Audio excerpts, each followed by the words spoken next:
பிள்ளைகளே, அவதானியுங்கள். ஓனா வரையும் முறை. ஓனா வரையும் முறை எப்படி இருக்க போது பாருங்கள். சுழி, மேல் வளைவு, மேல் நோக்கிய பக்க வளைவு, கீழ் நோக்கி பக்க வளைவு. இதை எப்படி எழுதுகிறது கொஞ்சம் உங்களுக்கு கடினமானதும் அதே போல ரிஸ்கான விடயமாயும் இருக்கும்.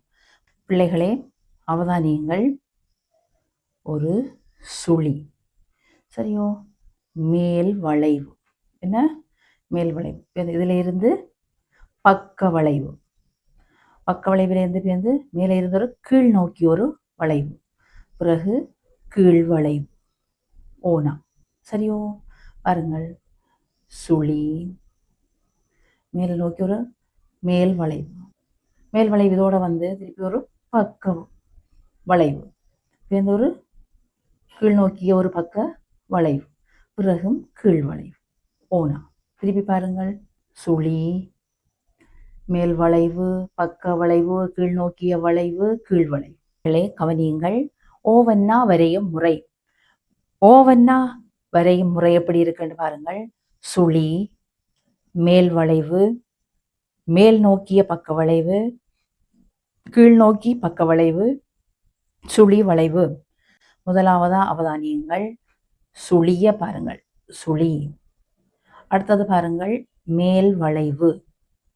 பிறகு அப்படியே மேல் வளைவிலிருந்து மேல் நோக்கிய பக்க வளைவு, கீழ் நோக்கிய பக்க வளைவு, இறுதியாக சுழி வளைவு. ஓவன்னா கவனியுங்கள். சுழி, மேல் வளைவு,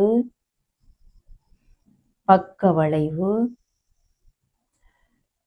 கீழ் நோக்கிய பக்க வளைவு, சுழி வளைவு. சுழி, மேல் வளைவு,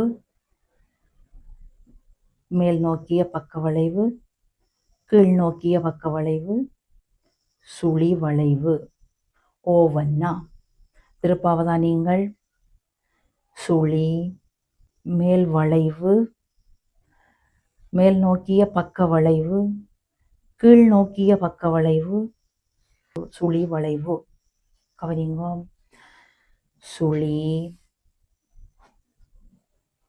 மேல் வளைவு, மேல் நோக்கிய பக்க வளைவு, கீழே நோக்கி பக்க வளைவு, சுழி வளைவு.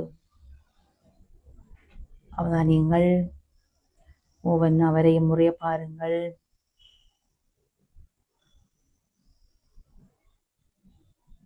ஒவ்வொன்றா பிள்ளைகளே அவதானியங்கள். அவ்வண்ணா வரையும் முறை. அவ்வண்ணா வரையும் முறையையும் அவதானியங்கள். அதே மாதிரி ஓனா ஓவண்ணா எழுதின வழிகளில் தான் 2 தொகுதிகளான எழுத்துக்கள் இருக்கு. இந்த ஓவண்ணா என்ற எழுத்தும் இதுல லானா என்று சொல்ற 2 தனி எழுத்துக்களையும் ஒன்றிணைக்கும் போதுதான் அவ்வண்ணா என்ற ஒரு எழுத்து உருவாகுது. அதனால நீங்க கவனிக்க வேண்டியது, இப்ப நாங்க 2 தொகுதியா முதல் ஒரு தொகுதியா இதை பார்த்து அடுத்த தொகுதியா இதை பார்த்து இரண்டையும் சேர்த்து பார்க்க வேண்டியிருக்கு. அவதானியங்கள். சுழி, மேல் வளைவு, மேல் நோக்கிய பக்க வளைவு, கீழ் நோக்கிய பக்க வளைவு, சுழி வளைவு. சரியா? முதலாவது இதை பார்ப்போம். அவதானியங்கள். சுழி, மேல் வளைவு, பக்க வளைவு, பக்க வளைவு, சுழி வளைவு. சுழி, மேல் வளைவு, பக்க வளைவு, பக்க வளைவு, சுழி வளைவு. சுழி, மேல் வளைவு, பக்க வளைவு, பக்க வளைவு, சுழி வளைவு. இது ஓவண்ணாவில் ஒரு பகுதி. கவனிங்கள். ஊவண்ணா. ஊவண்ணா பகுதியில பாருங்கள் சுழி. ஏனா பகுதியில பாருங்கள் மேல் வளைவு. ஏஎண்ணா பகுதியில மேற்கோடு, ஐயண்ணா பகுதியில கிடைக்கோடு, ஓனா பகுதியில கீழ்கோடு. சுழி, மேல் வளைவு, மேல்கோடு, கிடைக்கோடு, கீழ்கோடு, இவை அனைத்தும் சேர்ந்துதான் இந்த எழுத்து உருவாக்க போறோம். அவதானியங்கள். சுழி, மேல் வளைவு, மேல்கோடு, கிடைக்கோடு, கீழ்கோடு. அவதானியங்கள். சுழி, மேல் வளைவு, மேல்கோடு, கோட்டின் மேலே தான் ஒரு மேல்கோடு வரும். மேல்கோடு, கிடைக்கோடு, கீழ்கோடு, சுழி, மேல் வளைவு, மேல்கோடு, கிடைக்கோடு, கீழ்கோடு. அதே போல சுழி, மேல் வளைவு, மேல்கோடு, கிடைக்கோடு, கீழ்கோடு. ஒவ்வொன்னாவுக்குரிய இரண்டாவது பகுதி எழுத்து வந்துட்டு பாருங்கள். ஒவ்வொன்னா முழுமையாக நாங்கள் அப்படி ஒவ்வொன்னா எழுதுறோம்னு பாருங்கள்.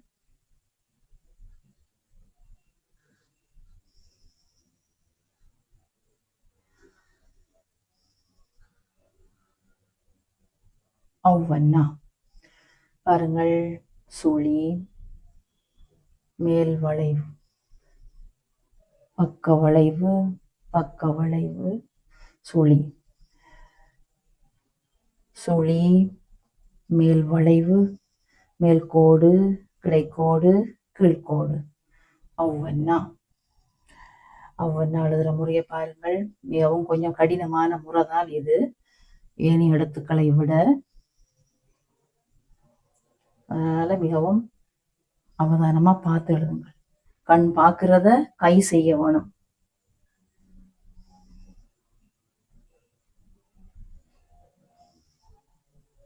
கண் பார்ப்பதை கை செய்ய வேண்டும். ஓவன்னா வந்து அவதானியங்கள். நாங்கள் இப்ப உயிரெழுத்துக்கள் எல்லாம் பார்த்து நாங்கள் இது இறுதி எழுத்து 13வது எழுத்து. 12 எழுத்துக்கள் பார்த்துட்டோம். இனி 13வது எழுத்து. இது அக்கன்னா, அகீனம் என்று சொல்லுவோம். அதற்கு என்ன 3 சுழி வளைவுகள் மட்டும்தான். 3 சுழியை போட போறோம். மிக இலகுவான எழுத்து. தமிழ் மொழியில மிகவும் இலகுவான, உங்களுக்கு இலகுவா விருப்பமா எழுதக்கூடிய ஒரு எழுத்து அக்கன்னா. அகீனம் என்றும் சொல்லுவோம். இவருக்கு ஒரு ஸ்பெஷலான ஒரு சிறப்பான பெயர் உண்டு, ஆயுத எழுத்து. என்ன எழுத்து? ஆயுத எழுத்து. இவரை தனியாக வாசிக்க இதை பற்றி ஒரு வரலாறு உங்களுக்கு சொல்றேன். ஆயுத எழுத்து என்று சொல்லி ஏன் இவருக்கு பெயர் வந்தது என்ற விஷயத்த உங்களுக்கு அடுத்த எழுத்து வாசிக்கிற மெதட்டில் படிக்கக்குள்ள அதை பற்றி சொல்லுவேன். இப்ப பாருங்கள், இது அக்கன்னா, அகீனம், ஆயுத எழுத்து முடிஞ்சிட்டு.